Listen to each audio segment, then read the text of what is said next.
Hey there, internet friends. Welcome to That D Plus Show. Class is in session for the only show from that nerdy site that lets you know what kind of quality to expect right from the name. I'm your host, Trevor Starkey, and each week we dive into different Disney Plus offerings, discussing its history, how it holds up today, and our general impressions of the thing. This show is made possible entirely by the support of our patrons over at patreon.com/thatnerdysite. So if you like the show and you can support us over there, we would definitely appreciate it. But if you can't, no big deal. The fact that you're listening or watching is wonderful. And of course, we would love it if you like, subscribe, rate, review, and share the podcast with your friends. As you can see, if you're watching the video version, this is another solo show this week. And this week, I'm going to be diving into Spider-Man, the animated series from 2017, that started in 2017, still running to this day. And specifically, we're looking at the episodes in the first season, Ultimate Spider-Man and Kraven's Amazing Hunt. Now, why would I pick this? Well, because I'm, let's say, 12-ish hours away from playing it as of recording. The Miles Morales Spider-Man game. By it is what I meant. I'm recording this Wednesday night, so theoretically my PlayStation 5 is supposed to show up tomorrow, and I will be playing that game as soon as I can. So I figured it'd be fun to sit down and look at a version of the Miles Morales story, Miles Morales origin story on Disney Plus. Obviously, I've talked about many a time that Spider-Man Into the Spider-Verse is up there among, if not my very favorite movie of all time at this point. But of course, that being a Sony thing, not on Disney Plus, so I couldn't really do that. But a lot of the other animated properties are on like Disney XD and stuff, including the Spider-Man series that started in 2017. So I dug into that, found a couple episodes here that kind of introduce Miles and talk about his kind of origin story on there, and thought I'd hop in and kind of talk about that. Before we talk about the episodes in particular, a little bit of history lesson. These episodes originally aired on September 23rd and September 30th in 2017. They have about a 22-minute runtime, as is kind of common standard fare for 30-minute animated shows.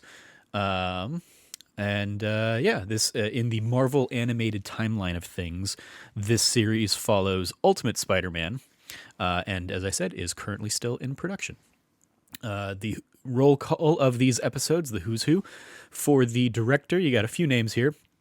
For the first episode, Ultimate Spider-Man, the director of that is Dan Duncan, who has directed 36 other episodes, or 35 other episodes of Spider-Man, 36 total, as well as 20 episodes of the 2015 series Guardians of the Galaxy. And then for the Kraven's Amazing Hunt episode, that is directed by Sol Choi, who has directed another 32 episodes of Spider-Man, 31 plus this one, I guess.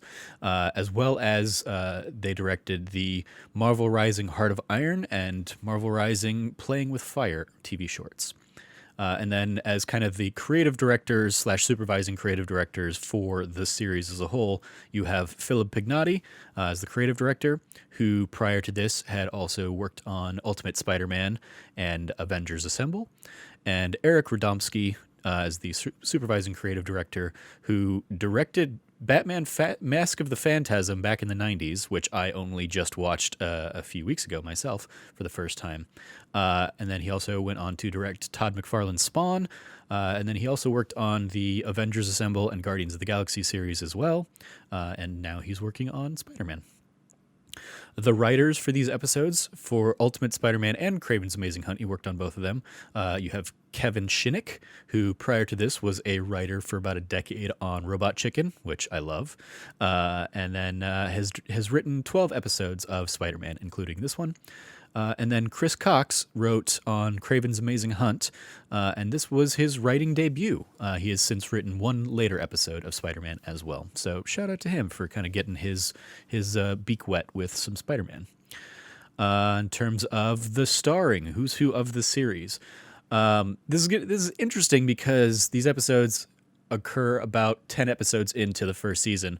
I have not watched the rest of those episodes, so I don't quite know who like the overarching big bads of the series are, but based on some of the credits and stuff, I can kind of maybe piece together some stuff. So obviously, of course, Robbie Daymond here playing Spider-Man and Peter Parker.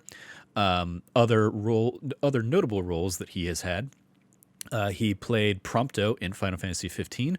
He is Akechi, Goro Akechi, in the Persona 5 series, both Persona 5 Royal, as well as the animated shows, it sounds like. And then he is playing Buffalocust in the Bugsnax game. So I look forward to hearing him say that repeatedly in the coming weeks as well. Najee Jeter. I'm going to guess Jeter, like Derek Jeter. Najee Jeter playing Miles Morales. He was Sam in The Last of Us, but then, of course, he is also Miles in the 2018 Spider-Man game, as well as, of course, Miles Morales, 2020's Spider-Man Miles Morales game coming out tomorrow that I will be playing. And then he kind of has Miles locked down right now because he also played Miles in Marvel Ultimate Alliance 3, The Black Order. He did not play it in the Into the Spider-Verse, obviously, though I'd be curious to see if like a different version of Miles shows up in the sequel, and maybe we get him in that as well. We will see. He was also apparently Chris Rock's kid in the Grown Up movies. I've never actually watched those movies, but they were on his IMDb, and his character's last name shared a last name with Chris Rock's character, so I'm guessing he's his son, but I guess don't quote me on that. Also in this series, you have Laura Bailey playing Gwen Stacy, who kind of is, she was immediately popped out and stood out to me in her brief scenes in a couple of these episodes. Of course, she has had a wonderful generation of games, playing Fetch in the Infamous series, in Second Son and First Light. She is Kate Diaz in the Gears series, in Gears 4 and Gears 5. She played Nadine Ross in the Uncharted series, Uncharted 4 and Uncharted Lost Legacy. She was Catwoman in the Telltale Batman games. She, of course, Mary Jane in the Spider-Man games. And then most recently, probably, apart from Spider-Man Miles Morales, she is Black Widow in Avengers. And of course, she's, she knocks it out of the park every week on Critical Role, allegedly. Presumably. I've never actually watched Critical Role, but I'm sure she's great there. You have Max Middleman here playing Harry Osborn, who pops up in, I think, one of these episodes at least. He also known as Saitama in One Punch Man, as well as Ryuji in Persona 5. He was Red 13 in Final Fantasy VII Remake earlier this year. He was Troy Calypso in That Nerdy Site's Game of the Year 2019, Borderlands 3. Yes, I do kind of say that jokingly because it's ridiculous that was our Game of the Year. And then he will be playing Filbo Fiddlepie in Bugsnax, so looking forward to hearing him as well. Melina Minichino is playing Anya Corazon here. She's kind of in a couple scenes there with Gwen Stacy. I don't really know the character or how the character kind of plays into this larger universe, but she's in there. She is playing Reina Diaz in Gears Tactics, which just downloaded to my Xbox Series X, so maybe I'll dive into that. And for those that don't know, myself kind of included in this, Reina Diaz is Kate Diaz's mother in the Gears series, so I thought it was amusing that she's playing Laura Bailey's mom. It seems to be her first time playing the role in Gears Tactics. She didn't seem to play the role in any of the previous games, so I don't know if that was a recasting thing or if that character just wasn't in those games and I didn't catch that. I thought they were, though. Anyway, Melanie also has a lot of those kinds of additional voices credits in games, where she's playing a lot of like background characters. I think she was like pedestrians and townspeople in like Red Dead Redemption and stuff like that. And then lastly here of the main cast that I pulled in is Josh Keaton playing Norman Osborn. Pulled him in particular because he has popped up a couple other times on this series. He was young Hercules back in the 1997 Hercules film, which I did an episode on a few weeks back, a couple months back probably now. And I think at that time I mentioned that he was Tony Stark in Iron Man VR that came out earlier this year. He was in the Avengers Assemble version of the Avengers as Ant-Man. And in the 2018 Spider-Man game, he played Electro. So shout out to him having, another one of those like long and storied kind of careers. We'll get to him a little bit more in one of the trivia bits. And then lastly, pulling in here, I pulled in specifically in the Kraven's episode, Troy Baker plays the role of Kraven, which I didn't even catch when I was watching the episode. I just did not catch that was Troy Baker doing that, because he's doing like a thick Eastern European accent kind of thing. Of course, Troy Baker, known for Joel in The Last of Us, Booker DeWitt in BioShock Infinite, Sam Drake in Uncharted, Bruce Banner in The Avengers, and Batman and or Joker, depending on the DC project that he's working on. The first episode that kind of introduces Miles didn't really have like a main villain that I kind of could pinpoint and pull together. It's like it's a father and son fighting with giant robots, and I didn't really know either of those characters. It seems like they might be playing a bigger role in the series, but I will leave that to a future episode if I decide to come back to this series. Trivia, as I mentioned, Laura Bailey plays Mary Jane in the 2018 Spider-Man game, as well as, of course, playing Gwen Stacy here. And Josh Keaton, who I mentioned earlier, played Harry Osborn in the 2002 movie Spider-Man tie-in game. And then he was also Spider-Man himself in the 2008 series The Spectacular Spider-Man. So he is no stranger to the Spider-Verse, I guess. So how does this hold up? So this is an episode, these are episodes that kind of came out in 2017. So there would have been probably some of the first animated stuff with Miles. I don't remember when that character got introduced, but I feel like, yeah, he hasn't been around long. So these would have been Miles' introduction prior to Into the Spider-Verse, obviously, and then again, obviously, prior to the 2018 game. I thought they did. I thought they held up fine. It's interesting seeing this version of Miles' origin story, because he very much is a little bit more cocky when he gets his powers, and he's like, he kind of goes that route of he needs to learn to, be a good guy. He wants to immediately kind of use his powers to kind of beat up the bullies that picked on him, compared to, I think, the Miles that we see in Into the Spider-Verse, as well as the Miles that we see in the first game, and potentially, presumably, Miles Morales that we're about to see. He's kind of a little bit more unsure about himself, and he's more like feeling out the character.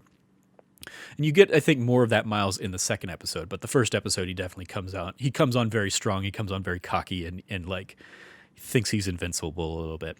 But it was interesting, and I like my first thought as I was watching through the first episode was, wow, they really just kind of like really just brushing into Miles' origin story.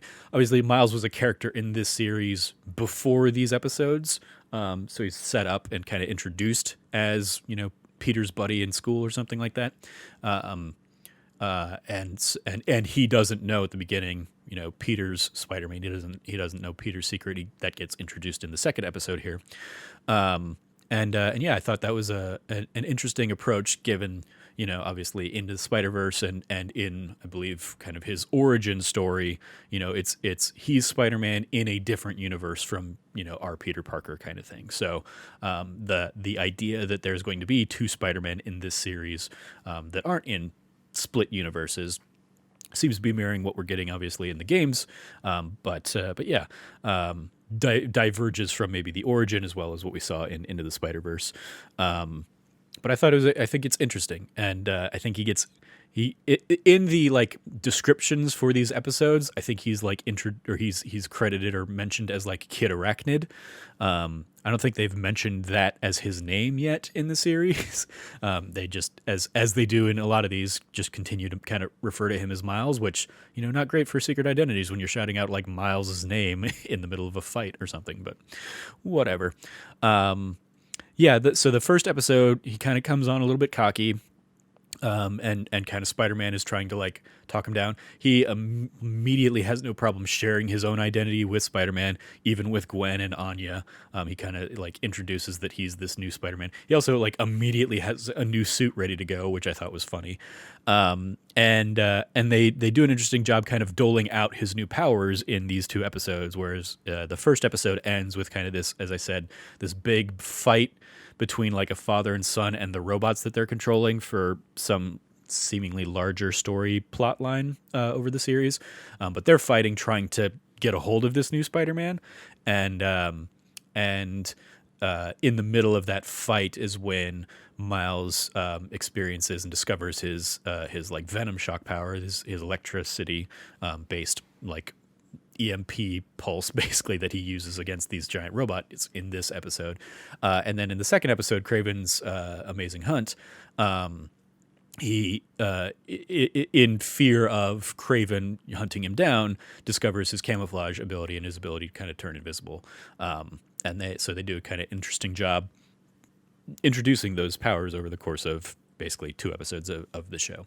The Kraven's episode in particular is always interesting to see Kraven kind of portrayed, because I think really my only interaction and exposure to Kraven was, I'm sure I saw him in a couple episodes of the 90s Spider-Man series growing up, but I think like the thing that jumps out to me first is his role in the Spider-Man like 2 game, I think. Basically Kraven the Hunter, and so here he's introduced as a like reality TV show hunter, big game hunter kind of thing. And again, I didn't catch that it was Troy Baker, but I think that's funny after the fact. And he's in an episode of his own show, and there's some meta kind of thing of like, all right, we got to catch these guys within 22 minutes, not including commercials. And yeah, so he is shown up in town, basically hired by Norman Osborn to hunt down Spider-Man and this new Spider-Man.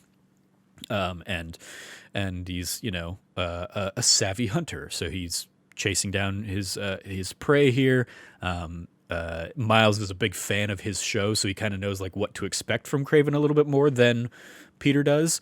And because Kraven has studied Peter's Spider-Man, like he kind of plans his attacks around what he thinks that Spider-Man will do. So the fact that there's a second Spider-Man that is new to this whole thing, kind of upsets the norm and what Kraven is expecting to do. So the fact that Miles is a novice here comes in handy for him and Peter, as the two of them kind of fight to overcome Kraven's attacks. I thought it was a deftly handled introduction to Miles as a second Spider-Man in this universe. And it leaves me kind of interested to see where that continues on. And again, I think it's really cool that Najee is playing Miles in the games, in this show, in various other forms as well. Just a cool little thing to tie it into the bigger Marvel universe, of course. I really enjoyed it. I think some of my favorite moments were probably the introduction to Miles's powers. In particular, like Miles gets hit by a fear toxin dart, basically, I think is what it's going to be. And that level of fear with Kraven kind of like boring down on him is what leads him to just disappear. And Kraven's like, where'd he go? And Peter is able to use like thermal, goggles or something to find Miles. But yeah, it's just a cool little way to introduce his powers. There's a lot of back and forth of Miles and Peter kind of making fun of how bad Peter's jokes are for a lot of this stuff, and at the same time Miles is trying to become quippier. And there's one joke in particular that talks about how clearly like being bit by the spider has given Miles better comic timing, because he says, oh, something is never going to happen, and then the thing immediately happens, as you expect from that kind of setup. So yeah, it was a funny little gag there. Overall, I gave these episodes an A. I'm interested in seeing more of this particular incarnation of Spider-Man. I think Peter at one point says he's really only been doing this a few months longer than Miles. So like even him as the teacher, he's still having to kind of like learn how to teach, because he's learning himself, as opposed to Peter in the game, for example, who's been at this for 8 years when Miles kind of comes onto the scene. So it'll be interesting. And then, of course, Into the Spider-Verse, Peter in that one has been doing it many, many years longer than that before he trains Miles. Peter B. Parker, that is. So yeah, solid A for these episodes from me. A little bit of extra credit from Disney Plus if you like this. Other suggestions that the app will give you are Spider-Man 1981, which might have been like the 60s Spider-Man, but it's like it says 1981 on the show page. I didn't dig into it to figure out if it was the older version, but it is an older version. Spider-Man and His Amazing Friends, also 1981. Spider-Woman, 1979. Spider-Man Unlimited from 1999. Ultimate Spider-Man from 2012. The 1994 Spider-Man series, which is certainly, again, the one I grew up with. Spider-Man shorts, basically shorts off of this version of Spider-Man. Probably airing, in commercial interstitials on Disney XD or whatever. And then Marvel Ultimate Comics from 2016. Extracurriculars, I don't think I've been watching anything else on Disney Plus apart from the Mandalorian. I'm keeping up with this season of The Mandalorian, so the first couple episodes out there. But we've not done a dedicated episodes on this season of Mandalorian. But if you would like mine and Cameron's thoughts on the first season of Mandalorian, you can catch last week's episode of the show. So yeah, that's going to do it for this week's episode of That D Plus Show. Thank you for joining me. You can follow me at Trevor J. Starkey on Twitter. I will give a shout out to, it would have been a couple days ago now, but earlier this week I posted a write-up on Spiritfarer called How Spiritfarer Helped Me Say Goodbye. And it's a very personal kind of piece about how one of the characters in Spiritfarer helped me, in effect, say goodbye to my grandmothers who have passed in recent years, both of whom had dealt with kind of like mental fatigue and dementia and Alzheimer's and stuff in that realm. And one of the characters in Spiritfarer deals with that as well.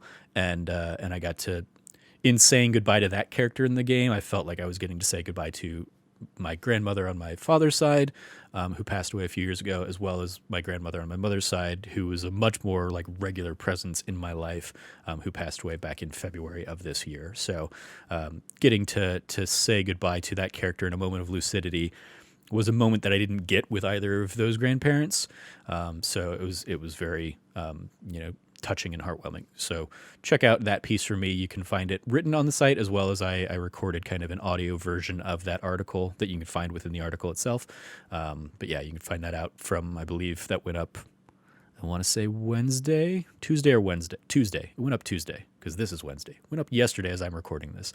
So check that out. If you like what you heard, as I said at the top of the show, please like, rate, review, subscribe, share the podcast with your friends and all that fun stuff. And if you do feel so inclined, we would always love your support over at Patreon, at patreon.com/thatnerdysite. Thank you for joining me. As always, stay nerdy, be good to each other, and class dismissed.